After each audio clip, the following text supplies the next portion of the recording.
Come April 26, the Cleveland Browns will step to the forefront of the NFL world and make the first selection of the 2018 draft. Then, the New York Giants will go onto the clock, and bedlam will ensue. Barring a stunning development, the Browns will take one of the top quarterbacks first overall. This will leave New York with a bevy of intriguing options at number 2, including a trade that would change the night's entire landscape. Giants general manager Dave Gettleman HASNT tipped his hand on whether HES smitten with a quarterback, or if HES going another direction. If he opts for the former, expect 3 signal callers to go off the board with a first trio of picks, considering the New York Jets are up next. Under the scenario, it would be the first time that 3 quarterbacks led off the draft since 1999, when Tom Couch, Donovan McNabb and Akili Smith were selected. Should Gettleman trade down, the Buffalo Bills are an obvious candidate. Buffalo holds the 12th and 22nd overall selections, along with multiple picks in the 2nd and 3rd rounds. The Bills currently have A.J. McCarron and Nathan Peterman on the depth chart after trading Tyrod Taylor to Cleveland, making the need even more pressing. Another option would be the Denver Broncos moving up 3 spots to secure their future. Denver signed Case Keenum to a 2-year deal in March, but it's tough to envision him as the long-term answer. If general manager John Elway can move up for someone he believes is another version of him, one would think he'll aggressively pursue that option. Of course, Gettleman also has a 3rd choice in ALL of this. The Giants could decide to take Saquon Barkley, Bradley Chubb or Quentin Nelson, leaving the draft order as it stands, while allowing a potential slide for one of the quarterbacks. If that happens, the Jets would still take one at the 3rd spot, but then what, the Broncos could choose to pass on a quarterback and go with another position player, potentially one of Barkley, Nelson or Chubb. The Indianapolis Colts pick 6th, and they begin a run of 5 teams who won't be taking any of the top arms in the draft. All this would set up for either the Bills, Miami Dolphins, Arizona Cardinals or perhaps even the New England Patriots to make their move. Miami is smitten with Baker Mayfield, and if things falls right, could have him fall in their laps at number 11. The Cardinals select 15th, and could either move up a few spots or hope to see a slide that benefits them. New England holds the 23rd and 31st overall picks, and with a 41-year-old Tom Brady, perhaps the time is right to finally land his heir apparent. Incredibly, all of this hinges on what the Giants decided to do. When New York finally makes the call, the draft will begin to fall into place. Until then, we wait and pontificate, uncertain of what is to come. Power Rankings Top 10 What could have been NFL careers. 1. Greg Cook, QB, Cincinnati Bengals. 2. Ernie Davis, RB, Cleveland Browns. 3. Gale Sayers, RB, Chicago Bears. 4. Joe Delaney, RB, Kansas City Chiefs. 5. Sean Taylor, S, Washington Redskins. 6. Jerome Brown, Philadelphia Eagles. 7. Bo Jackson, RB, Oakland Raiders. 8. Sterling Sharp, WR, Green Bay Packers. 9. Billy Sims, RB, Detroit Lions. 10. Terrell Davis, RB, Denver Broncos. Quotable: he has a lot left in the tank. It's what he gets out of it, that's the thing, Norman said. I mean, he can be whatever he wants to be. Redskins cornerback Josh Norman on Dez Bryant's future. Rumors have been swelling for months that Dez Bryant and the Dallas Cowboys are going to part ways, but Norman believes that would be a mistake on the team's part. Bryant, 29, HASNT recorded an 1,000 yards since 2014. At his current cap figure of $16.5 million, Dallas would be hard-pressed to justify keeping him.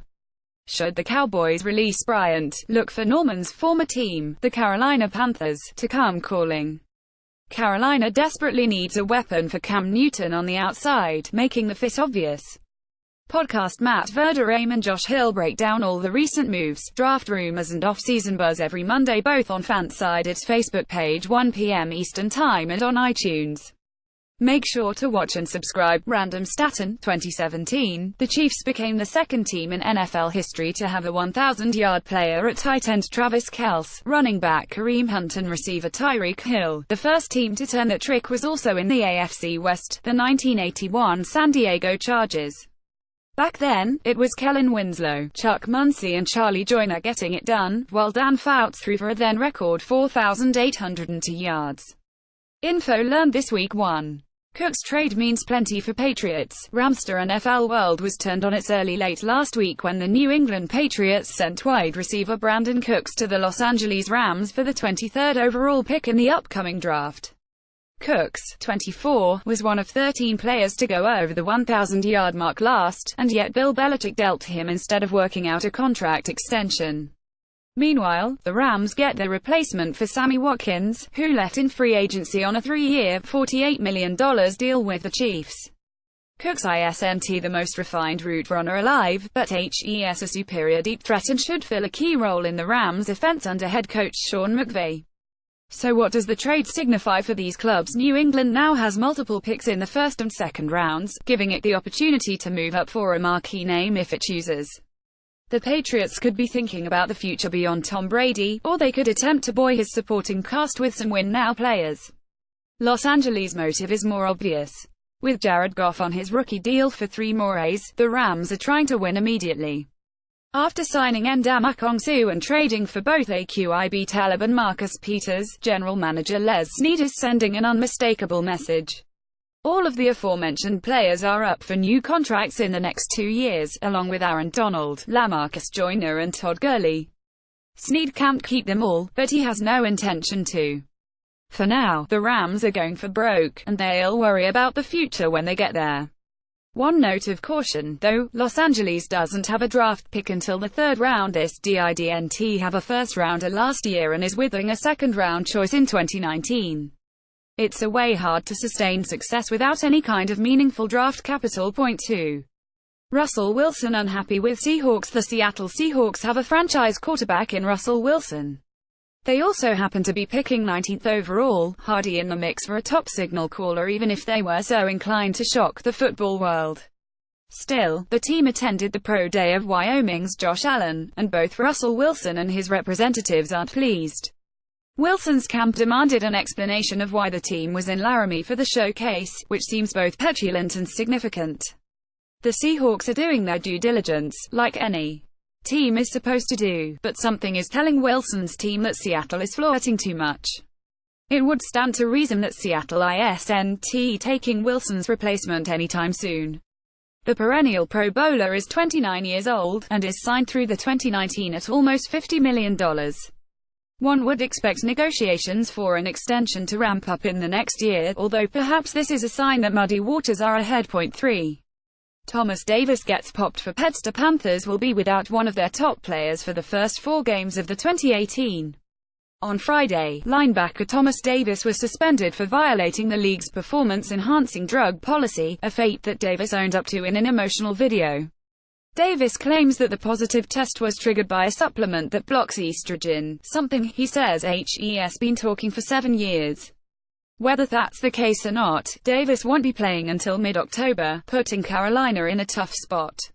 With the NFC being so tough, the Panthers might have opened the door for some other teams to make a playoff run, including upstarts such as the San Francisco 49ers and Lions. Point 4.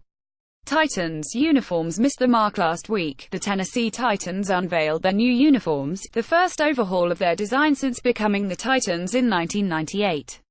The results, in one man's opinion at least, were unfortunate. Tennessee went from a white helmet to a dark blue shell, with the numbers on the jerseys presenting a much more jagged look. Frankly, the Titans took a decent uniform and made it an ugly one by going futuristic instead of making some minor modifications. Of course, minor modifications don't sell. The Jacksonville Jaguars are also getting new duds this year, and the leaks of that look are promising. On the plus side, the Titans did better than the recent redesigns of the Tampa Bay Buccaneers and Cleveland Browns. At least Tennessee has a solid color scheme. Point 5. Robert Griffin back in the NFL. On Wednesday, the Baltimore Ravens extended a career lifeline to Robert Griffin III, who signed a 1-year deal with the club. Griffin, 28, didn't play at all last after flaming out with the Cleveland Browns in 2016. Throughout his 5-year career in the NFL, the Heisman Trophy winner has racked up 8,983 yards and 42 touchdowns against 26 interceptions, completing 63% of his attempts. Griffin has a good chance of making the roster in some capacity, currently slotting in as Joe Flacco's primary backup. Considering the way Flacco has played in recent years, Griffin might have landed in the perfect spot, giving him a chance to knock off the rust while the starter flounders. It's a long shot, but don't be shocked if Griffin is making Flacco uncomfortable in the preseason. History lesson: Super Bowl has twice seen its first scoring play become a safety. The first was in Super Bowl IX, where Pittsburgh Steelers defensive end Dwight White touchdown Minnesota Vikings quarterback Fran Tarkenton in the end zone. The most recent was in Super Bowl 48, when the Broncos snapped the ball over Peyton Manning's head on the game's first play from scrimmage. To the shock of nobody, the teams getting a free 2 points both won. Parting shot: New Orleans Saints and Atlanta Falcons entered the NFL 1 year apart, with Atlanta getting an expansion team in 1966 and New Orleans joining the following year. In the more than 50 years since, the two Southern franchises have enjoyed a vigorous rivalry, even when times have been tough and the battle was to stay out of the basement. The rivalry ought to be at blast. The Falcons and Saints both reached the playoffs last year and are good bets to be battling for the NFC South come December. New Orleans took the division a year ago, edging Carolina by a tiebreaker and Atlanta by a game. Surveying the league, there will be a handful of down-to-the-wire battles, but perhaps none more hotly contested than the NFC South. The two organizations have only met once in the playoffs, a 1991 wild card game at the Superdome that went to Atlanta.